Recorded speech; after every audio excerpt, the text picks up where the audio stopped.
नमस्कार. आज करूया विदर्भातील पाहुणचाराची खासियत, झणझणीत पाटवडी रस्सा. पाटवडीसाठी लागणारं साहित्य अगदी साधं आहे, पण चव मात्र एकदम भारी.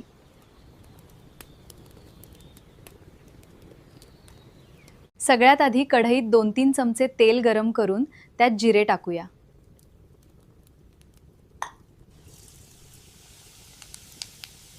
आता कांदा घालून छान परतायचा आहे आणि मग आले लसूण पेस्ट घालून 1 मिनिट परतून घ्यायची. 1 मिनिट परतून घ्यायची. आता हिंग, हळद, तिखट, धणेपूड आणि काळा मसाला. हा मसालाच पाटवडीला भारी चव देतो. आता 1 कप पाणी, कोथिंबीर आणि मीठ घालून हे छान उकळू द्यायचे.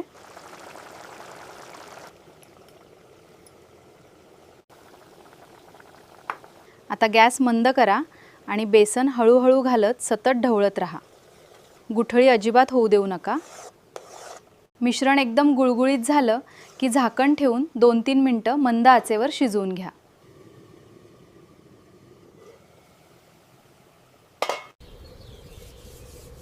आता तेल लावलेल्या ताटात हे गरम मिश्रण काढा आणि पटकन सारखं थापून घ्या. वरून कोथिंबीर आणि खोबरं पेरा.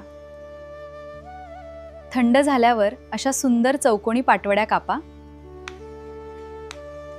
आता रस्स्याचं खास वाटण करूया. आधी तीळ आणि सुके खोबरं वेगवेगळं भाजून घेऊया.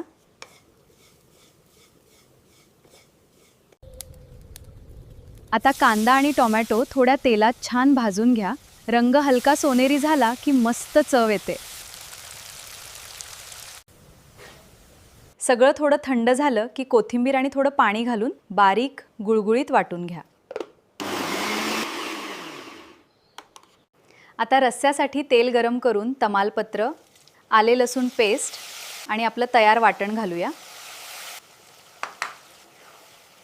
आता कढीपत्ता, हळद, धणेपूड, तिखट आणि काळा मसाला घाला आणि मसाला तेल सुटेपर्यंत छान भाजा.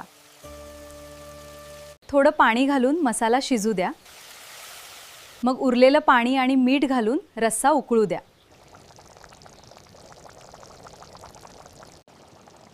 आता मंद आचेवर 4-5 मिनिटं उकळू द्या. बघा किती मस्त झणझणीत रंग आलाय.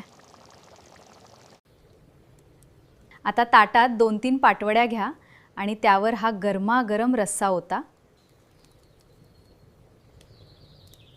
सोबत गरमागरम ज्वारीची भाकरी, कांदा आणि मग या पाटवडी रस्स्याची खरी मजा.